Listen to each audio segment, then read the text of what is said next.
love this topic. I'm very excited about it. It's the future of live streaming. So what I want you guys to think about is joining our expert panel. These are amazing people, Jessica, Dane, and Kimberly. And they're going to lend their personal experiences and success strategies to help you manage this ever-changing playing field. And I don't know about how all of you feel, but the different feeling I have from April till now, it being November, to the education, to the change of social media, to the change of live streaming and on demand, it's been huge. And we're going to try to provide valuable insights into the future of live streaming and how to incorporate these strategies into your offerings. And I've got amazing presenters here, amazing. Kimberly Glick Spreen, or Spreen-Glick, Kimberly is amazing. Yeah, it's okay. It's okay. We're going to rise and shine with Kimberly. She is amazing. She served as the Senior Director of Group Fitness at Lifetime for over a decade and is the IDEA Program Director of the Year Award recipient. She has this amazing following on her program that is called Inspired Life. And yes, I got the goosebumps before and I've got them now. She's very inspiring. Every time I get one of her emails, I'm always just filled. I won't say what I'm filled with, but I'm filled. Dane is the star of Daily Burn and QVC, and he developed a brand new SCW certification called Career Crash Course. Say that 3 times fast. But it's a business course, and it's a how to really shape and grow your career. And it's amazing. Very, very exciting. Jessica Maurer is the social media manager, not for herself, but for several top brands, and leads the SCW virtual training certification, which she teaches with Jeff Howard. And we all partnered on this, creating this. And she also did a new social media certification for us, because I, for one, really need to look at navigating what's going on in social media and how to do this. So all of these people looking at the future of live streaming is very, very important to all of us. One of the things I want you to look at is, we're going to start with the question of how has the demand for live streaming content evolved from the beginning of the pandemic back in March to now. It's scary. We're hedging into December. So Kimberly, I'm starting with you. How have you seen this change? I think it's been pretty drastic, because when in March the country basically shut down, we had our global pause, there was a lot of panic streaming. Everyone was jumping on every avenue they could, Facebook, Instagram, Zoom, just getting out there without even thinking through it, just wanting to continue to show up for their community, wanting to continue to teach. And I think that in the months since, there's been both a demand from those at home wanting to take part in live streaming, and through the professionals themselves, a desire to take a more professional approach, a more structured approach, to be able to deliver on a higher level, and also to bring in an element of community. I think that it's one thing to show up and lead a class live stream. It is another level to be able to actually create connections with people. And I think that's what people are missing more than anything, is just to know that they're connected to other human beings. We're hardwired for it, to know that they're part of a community. So whether that happens through a Facebook group or these Zoom interactions where you can actually have some dialogue as you're together, I think that connection and community is really necessary. And I'm seeing more and more of that being created as we get further into this. Yeah, because as we get further into it, we're socially isolated. We're socially isolated. And frankly, I kind of enjoyed the end of March. It's like nobody bothered me. I didn't have, I wasn't going anywhere. The kids were gone, and you kind of relax. It's that first couple weeks, it's almost relaxing. And then it's just, you start itching. I gotta talk to people. I gotta connect with them. So I really like the way you talked about the community, and this panic streaming, Mhm. I get that, but I did like that it was a little less structured at the beginning. It was a little more raw. It's like, how do I figure this out? You know, the sound goes down and I'm in the middle of class, you know, and everybody's a little softer about it. It's like, oh, she'll figure it out. She'll figure it out. But now in November, if they lose the music when I'm taking class online, I'm like, you know, scraping at the screen. Jessica, you're nodding here. How do you think that the demand for live streaming content has evolved since March? Well, in the beginning, everyone was reactive. As instructors, we were reactive, students were reactive. And what we've seen now is like people have to become strategic. We now know that this is the new norm. This is what we're living in, and this is what we're going to continue living in, even I think post vaccine. And so people are now going to say, you need a structure, you need a business, you need to actually look legitimized and professional, and you can't be super target. In the beginning, we tried very hard to be all things for everyone in all the places, and you quickly realize that that's not going to work. You need your niche, you need your signature, you need what's going to make you different and you stand out. So we've seen this evolution of kind of chaotic reactiveness moving into more of a strategic business. And speaking of business, Dane, what do you think about the difference between March and now we're in November? Yeah, well, first and foremost, SCW community. Can you give it up for these three ladies? I mean, like I'm living my dream right now. Like I'm a boy in a woman's world. This is great. But that being said, the fact that yeah, like Jessica said, it was the wild, wild west. Like when we first started this thing, but as we started to get progressing even into November, I think a light bulb started to go off a little bit, kind of like the light bulb over my head, like there, is that the cream rises to the top, and that I need to make sure my presentation is sharp, that my focus and the way I kind of present myself in front of that camera is consistent. And that way I can really continue to create a habit with the people that are live streaming with me, because really we've seen that quality is what's going to continue to create longevity, not just showing up what's cool, but now, like, yeah, you have to have a strategy, you have to have a plan. But I'm really big on the fact that now I'm seeing the people that are winning in the live stream avenue. Again, lighting is right, music is right, their presentation, their camera skills, and how they're presenting themselves is at such a high level, and people are willing to invest not only time, but in money in that as well. And it seemed to accelerate. Like at SCW, we started live streaming. The first live streaming cert we ever did, I think, was with Jeff Howard. It was October 4th, 2019. It was over a year ago. And we did it at Midwest Mania.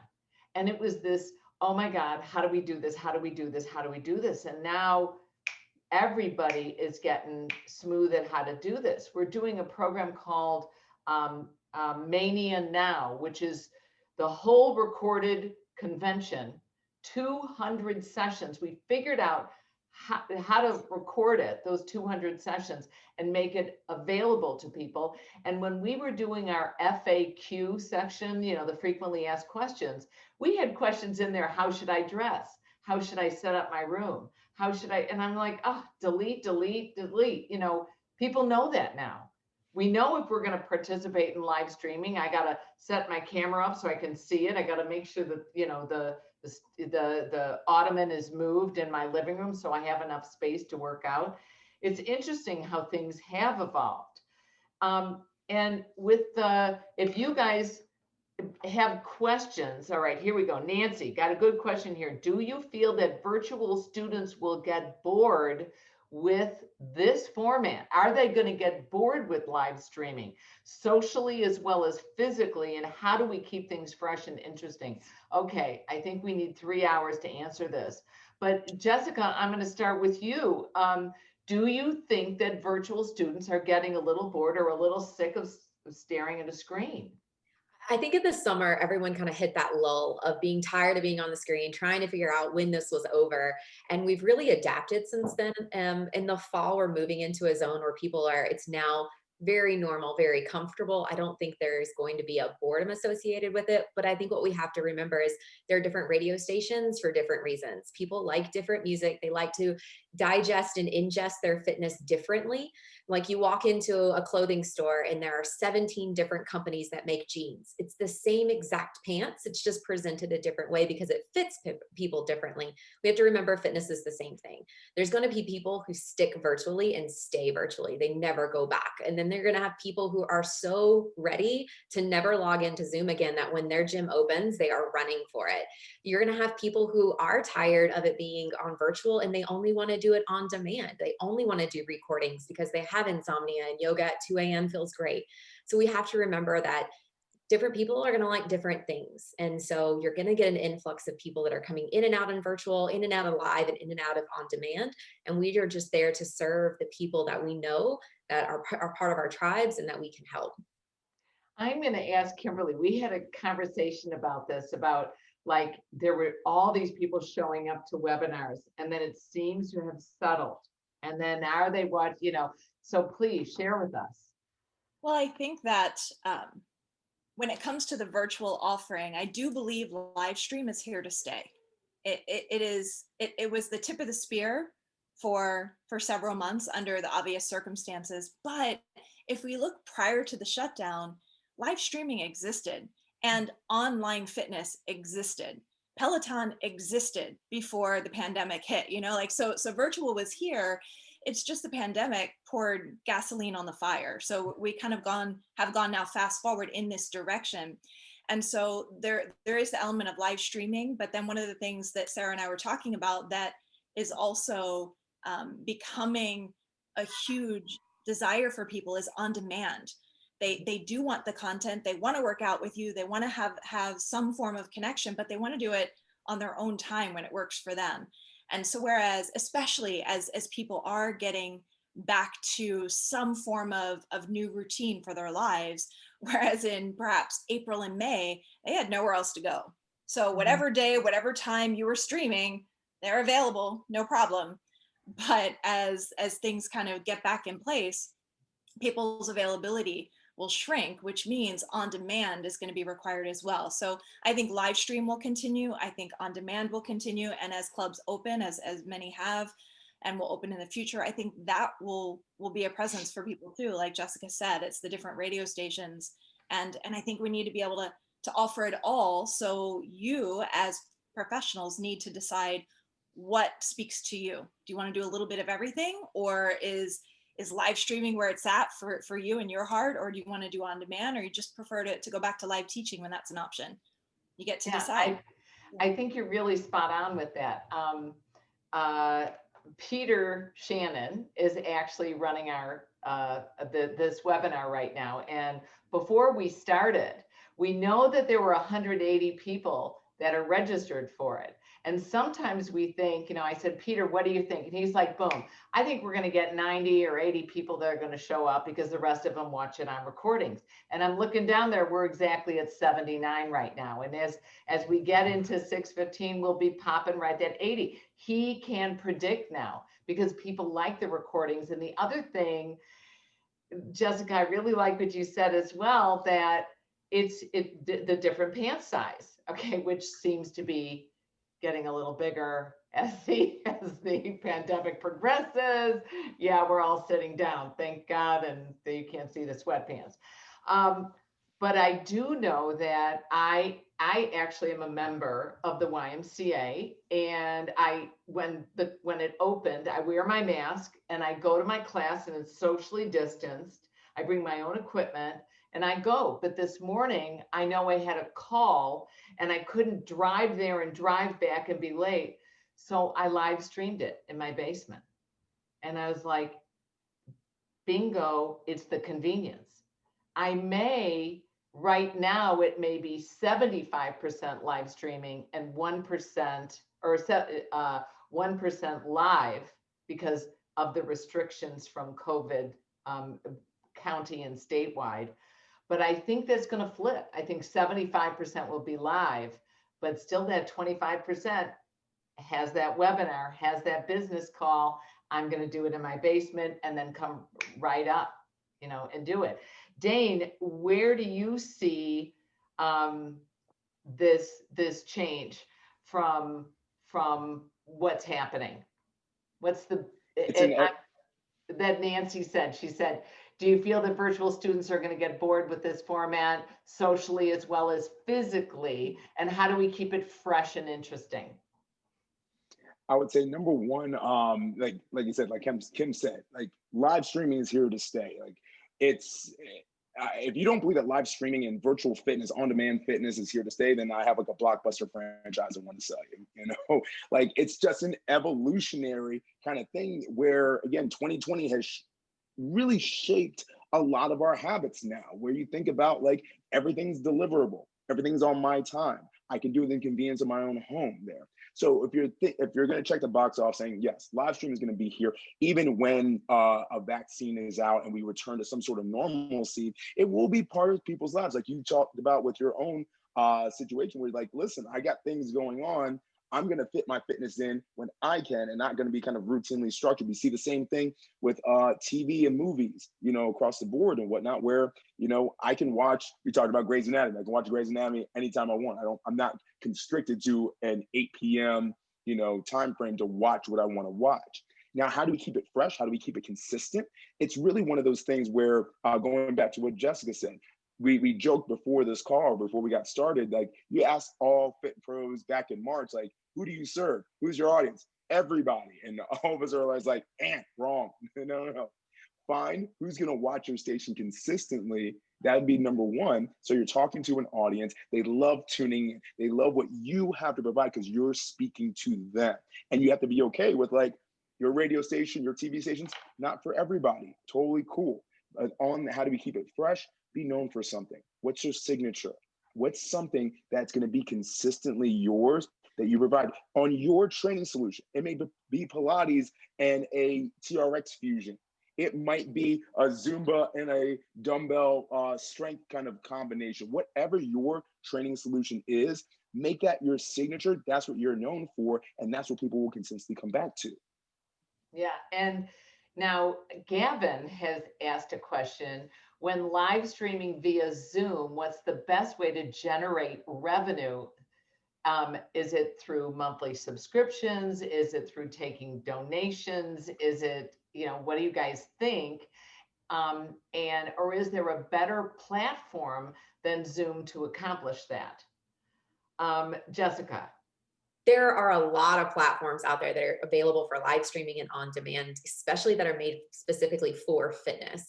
These companies were already in existence prior to COVID, and then this just really pushed them up to the forefront. Things like IntelliVideo, Uscreen, Namaste Studio, MindBody just evolved as well. And they have payment gateways built into this service. So you can pay for memberships, you can pay for drop-in classes, and you actually can't access the video until you've made payments. Whereas Zoom, once a link is out there, a link is out there. But these allow for there to be actually registrations into their membership areas. You can teach live streaming, you can teach on demand. It can be a place where you store all of your on-demand videos, but people have to pass that payment gateway first in order to get in. So to answer your question, like Zoom is amazing, easy to learn, easily accessible, but there have now been in the last 6 months services that I feel like smash Zoom in terms of what they can do, what they can provide for you, and what they take in terms of automation, and just let you get to teaching and let them take care of taking in payment. Yeah, that's great. That's great advice. Dane, what are your thoughts on that? Same deal. Like, I think that there's an evolution of services that just make it easy for you to get to what you do best. Like we're fit pros. We love being able to help people, squats, burpees, push-ups, everything, you name it. That's what we want to do. We don't necessarily want to do the tech side, but it's a necessity if you want to grow and you really want to have something stable. As far as like fitness is not a hobby. This is your career. This is what you do. I'm a big advocate of, you know, if you want to go, I'll give you two solutions. If you are hanging in the Zoom avenue of things, there's a lot of integration. I think if you're not too familiar with any other platforms, I would say Zoom and connect it with a Calendly. I use Calendly a lot, and same thing Jessica talked about. There's a payment gateway, you know, so it forces you also to set up a business account through PayPal, through Stripe, Okay, Peter, could you do us a favor and put Calendly in the chat box, a link to that so that we can do that. And I think in televideo you talked about, Jessica, and you talked about Mind Body and FitGrid. FitGrid is actually specifically for let's say a group fitness model. Sorry to interrupt you, Dane. Dane, I do want to also ask you, since you're a big personal trainer, how are you charging for your personal training? Are you going through your club or are you doing it privately? So I'm doing it privately. And, I think I talked about this with Kelly Roberts on one of these webinars beforehand, is that it's a time standpoint, is that you're still giving your time. Is it consolidated a little bit different or digested a little bit differently? Sure, but you're still giving your time. So sometimes when we think about, do I have to like discount or charge differently because I'm doing it through time is time. It's still 24 hours in a day. So whether you're going to charge them for a 30-minute session, 45, 60, charge for the time and the length, but the way they're consuming it, it doesn't matter. So when I'm doing it privately, I'm doing it in the sense of, again, I like recurring payments. I like to set up something where it's like, all right, 12 sessions, you start, today's the 19th, awesome. I know every 19th, that credit card is going to get dinged, and I don't set it and forget it. Are there a la carte sessions or, opportunities? Absolutely. But again, I can't stress it enough, is that we want to make sure there's payment gateways already set up. I'll toss one more in there, is you mentioned donations and everything.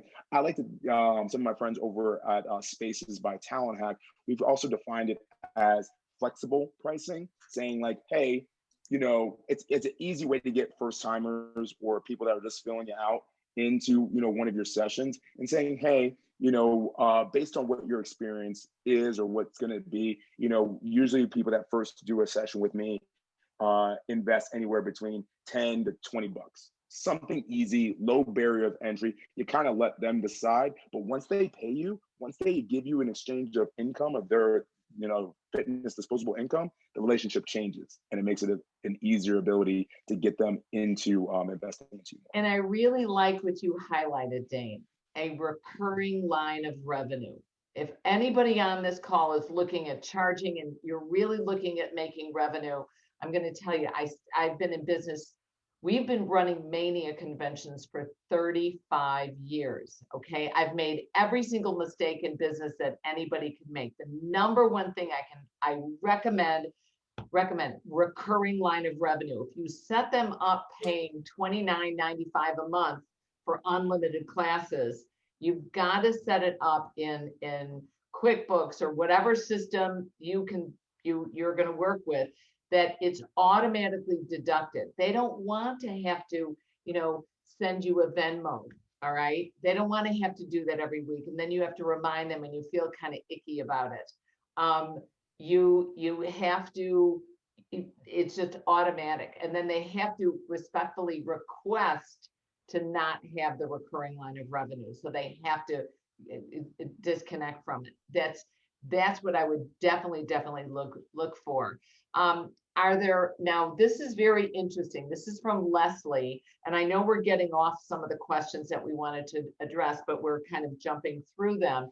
I love her question. Are there any strategies to get our clients to try live streaming? So, because Kimberly, she's got students that are Zumba in their dance classes, and they want to get together and they want to dance together and they want to sweat together. And she's got people that, they love the program, they love the community, but she can't get them to live stream with her. Are there certain strategies she can take to make it more inviting for them as an instructor, or are there any other technological advice you might give her?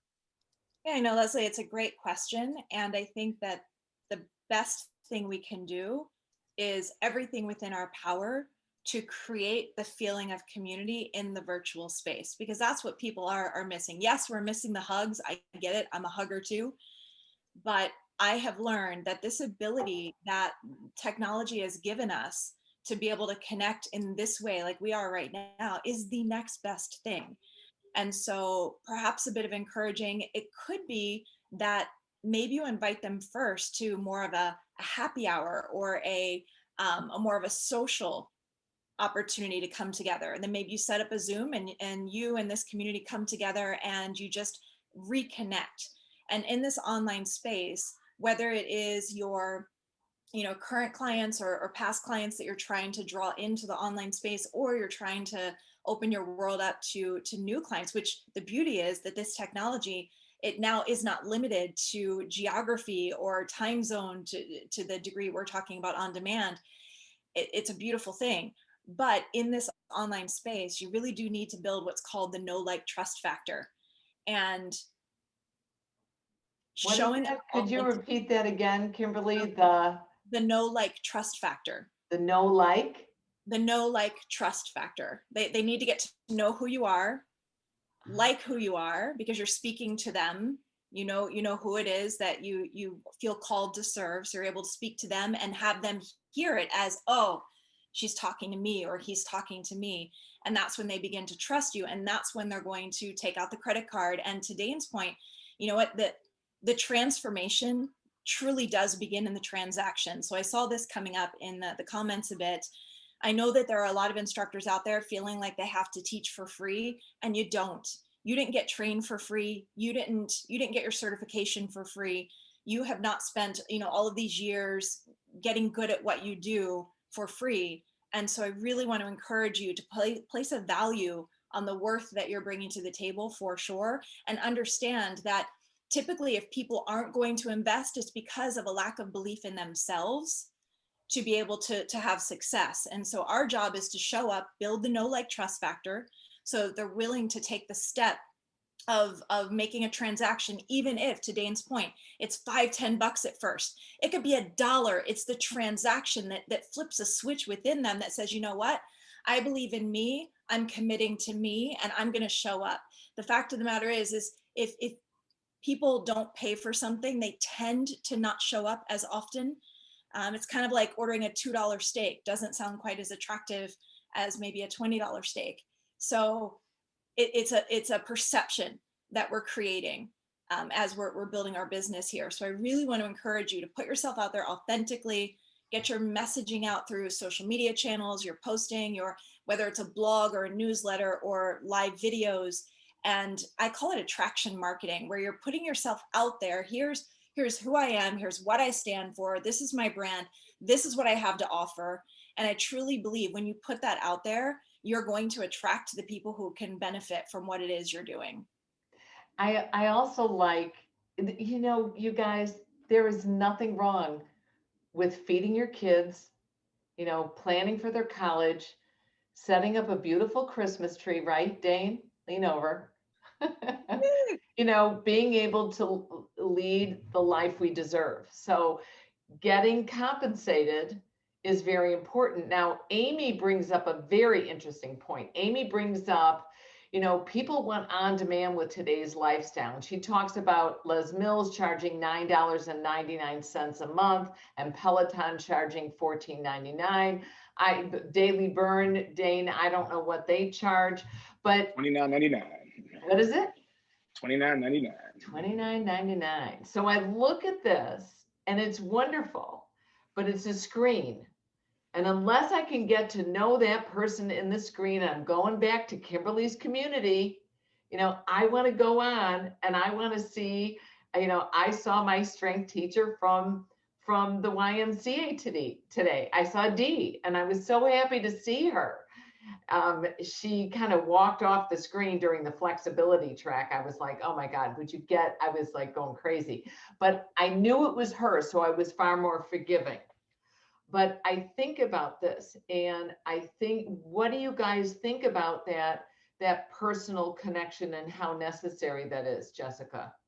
I think it's all about finding your niche market too. That connection point, that community point is finding togetherness and what you find that you have similarities of. Anyone is on Peloton at any time. Anyone can do Les Mills at any time, but there is no connection point to that. There is a very, hard stopping point where you're like, I'm not going to do it because no one's there cheering me on. Whereas we can really offer that additional camaraderie effect, but also that accountability of, you didn't come to live streaming today, where were you? You know, can you message me when you do on demand, or message in the Facebook group when you do on demand? You can create accountability challenges within your community to build camaraderie, to build that tribe feeling. And that's something these other on demand platforms are not providing and cannot provide. We bring the personal into group fitness, and that's what we need to focus on. It's not just the fitness experience. You can go sweat with anyone, but you're going to get connection and camaraderie here. You're going to find your tribe. You're going to find people who are like you, and you're going to have something that you don't get by just being on the screen. Now, point counterpoint. Okay, Dane, you're doing was it the daily burn? Now, do you feel like you're building a connection with these folks? Well, you know, sometimes, like, well, I would say, unbeknownst to people that aren't on that platform, is it actually validates everything that Jessica just said. What allows us to be to own what we do at Daily Burn is that we do have a Facebook community group. We talk about it all the time. I'm a recurring personality, so to speak, on our Daily Burn 365 show. And our host, JD Roberto, always talks about, hey, what's going on in the community group? We show pictures. We highlight, hey, Kimberly just took a sweaty selfie from yesterday's workout with Sara, you know, da, da, da, da, da. And, oh, hey, Jessica and her kids were doing Dane's workout the other day. You know, we've found as, you know, that big entity, you know, in the fact that, like, I can't say, like, yeah, you know, I'm as accessible as, you know, your fitness professional down the street that's live streaming. But what we found that is sustainable, especially where we've seen, and we've went in hard onto it, is that now since March of 2020, it's not just advertising dollars. We've made a genuine focused connection to be like, hey, you've signed up for a free trial with Daily Burn. First thing, before you ever press play on a workout, join the Facebook community group. Let us know where you're from. Connect with us, because they connect with us, they stay longer. Mm-hmm. Same rules apply if you're not on a Daily Burn or a Peloton or a Mirror or whatever. You don't have to be on those platforms to create the same thing. It's a very easy strategy, but just because it's easy doesn't mean it's simple. You got to put in the work and connect with it, but that will create longevity. If I can put in one more point, is when we talk about the transaction avenue of it, and Kimberly, what did you call? I forget what you called the marketing, where, you know, you're just putting yourself out there. No, like trust, the attraction marketing. Attraction marketing, when you're doing those avenues, like, yeah, you may get some people and some cold traffic, people that don't know you, and you really have to establish that know, like, trust factor. But if you're doing that attraction marketing to a niche, to your warm leads, to people that already kind of have, like, maybe they know and they like you already, they just maybe still figuring out the trust factor, you can find your growth expedited pretty quickly, because you're going to people that kind of already have a couple boxes checked off about you, and you're trying to take them across the finish line. Cold traffic, not a bad thing, but again, you want to expedite your results faster. Go to where your warm leads are, where you already have a little bit, even a small iota of a connection, relationship with those people beforehand. That's great. That's really interesting. The one thing I found fascinating was Peloton, which you think it's pretty I don't know, that it might lack community, that it might just be kind of out there with people because a lot of it's on demand. Peloton does something quite interesting. They used to have a convention in New York City, and they'd set up the bikes. They would have like 500 people in the class. People had to sign up for it. People had to pay for it, and they got to see the stars that were on their bikes. And that's kind of like the reverse of what, like, Mania does, or what we do. We get more well known, and then we go out and present. These people started online and then reversed it out. So I thought that was pretty fascinating, but there is some connection going on. There was it seems like a lot of chat between what's mind body doing. One thing I want you guys to realize is, with all these platforms, they all have a way to record. Like, we're even recording this webinar right now. Peter's recording it. And what we're going to do is, you all are going to get a copy of this webinar tomorrow afternoon, and people can then access it, because we get so many people that watch these things on demand. I do wonder, does live streaming remain the front runner, or are fit pros looking for more ways for on-demand style content? Meaning, do you think that your consumers, that your members want to watch you on demand, or do you think they still prefer the live streaming? Kimberly, what do you see happening with your Inspired Life? And I know you have a very active Facebook community as well. Yeah, it again, I think it's all going to be a part of the future. You know, there's going to be the opportunity to come back together in person again at some point. So hang in there. And when I see y'all, come hug me, because I'll take it. And then there's going to be the live streaming, whether it's live streaming a fitness class or live streaming a chat of some kind. And I want to come back to that note actually, or it's live streaming an actual workout, or it's on demand, something that you either record while you're doing it live. So you're kind of killing two birds with one stone, which is an awful saying. I'm going to change it to feed two families with one loaf of bread. But you can record the live. So you're accommodating those that can be there in person. But then just like what we're doing here, it's being recorded so that you can provide it for those that maybe couldn't be there on that particular day and time. It's another great way to do it. Or you can just film it separately and upload it to the community. But I really want you to think about the potential of widening your lane. So Dane made some really good points about the fact that, you know, we're in this fitness industry. We love fitness. Our audience, the clients, the customers, the students we've been working with, like that's how they know us. But how many of you have ever had a conversation with someone from your fitness or yoga class that expanded beyond physical exercise? Maybe questions about stress management or something they're going through or anything like that. Chances are, if you've been teaching for any length of time, it's probably happened. And I think that we have an opportunity, not necessarily to make a big pivot, but instead of looking at ourselves as fitness professionals, start to see ourselves in a little bit wider lane as wellness professionals, because what that then does for you is open up an opportunity in this virtual space to not necessarily have to be exercising 24/7. A huge part of what I do now, as I've made my transition into the online world a few years ago, is coaching, is setting up Zoom calls and having conversations with, whether it's one-on-one or groups, leading workshops online about things like stress management. And as you continue down the path that you're on, if you're teaching classes, if the sole focus is physical, you know, we saw a lot of people who went headstrong, kind of to Jessica's point, in March, and by summer they were kind of burnt out, they're kind of over it. I think it's really important as you move forward and create kind of the plan for what you want 2021 and beyond to look like, to think about the different elements that you feel called to do, because that will help you determine what tools you need to put in your toolbox now.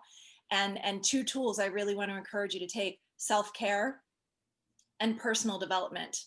I just finished leading an 8-week certification for wellness advisors.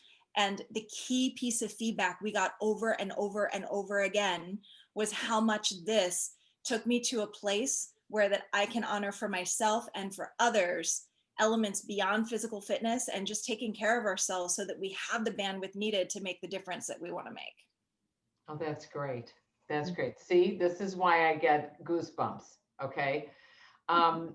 And I do, like Julia just mentioned, I need, you know, she may not have a gateway like we keep talking about, like the Mind Body, the Fit Grid, and I do appreciate Peter put a whole list of Calendly, Fit Grid, and Televideo, Uscreen.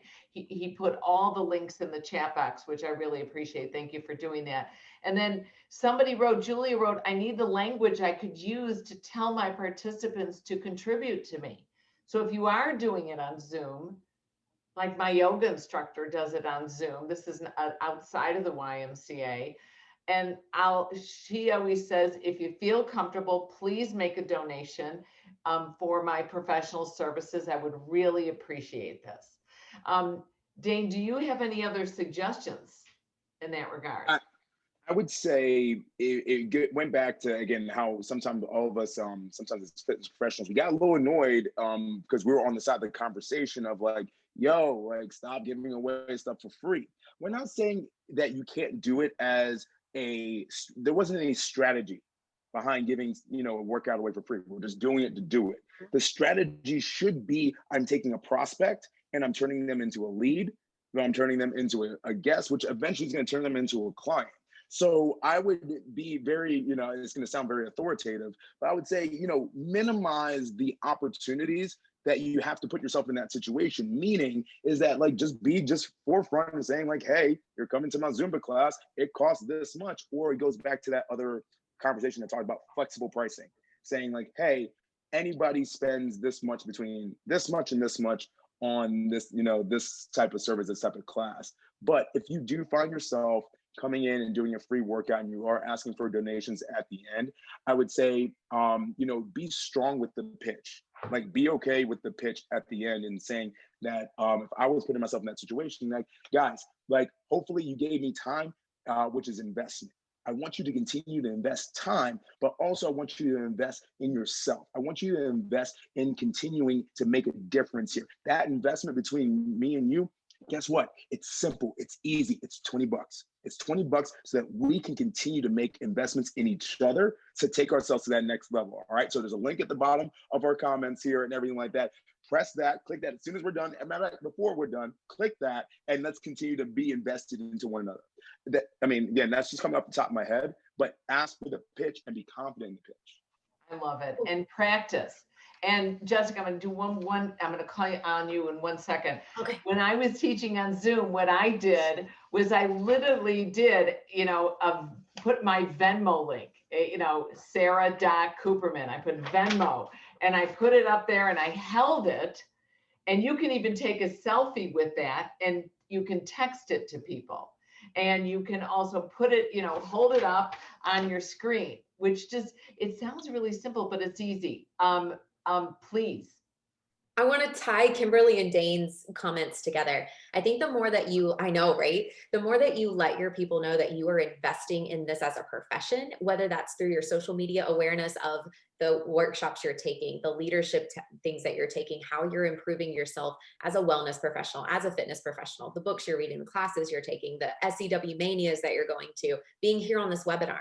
The more that you put that out there and let your people know that you are investing in them by doing all of these things, the more likely they are going to be to invest in you, because they know that you're not just doing this to go, teach another class and be on another video and aren't the lights blinding you by now, but you're actually doing this as a profession. This is your career and you are investing in yourself by taking your own learnings to the next level. So the more that you make that known to them, and it doesn't have to be, oh, look what I'm doing. It's just a really fun tidbit. It's on your social media. It's sharing what books you're reading. It's sharing how you are encouraging your own wellness and self-development. They're more than likely going to be able to contribute to you. We also have to go back and think that you're putting your time and your effort into things. If it's on demand, they're getting just a taste of you. It's like a little shot, a little wine sipper that you order from the bar, or a taste that you get at the ice cream bar. By being on demand, they actually get a cup of you or a glass of wine of you. They're getting more of you. And then when they love you and they want you in person, it's like a bottle of wine.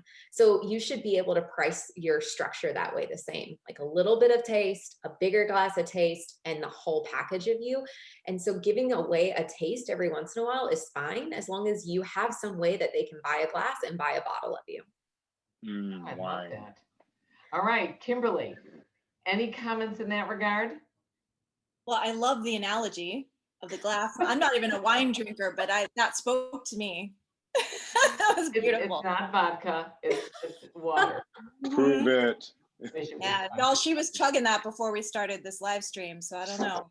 Okay, well, I think we're really at a good point right here. We're actually almost out of time. I'm going to show you guys, I love to do this at the end of a video. I'm going to share with you all a short video here that I want you guys to just take a look at. Here we go.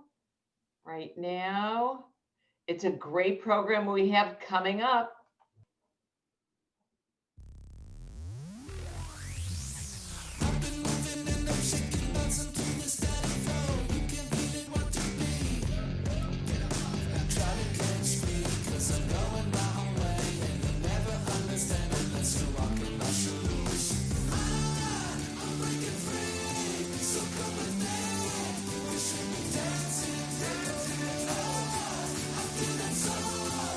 Let's control.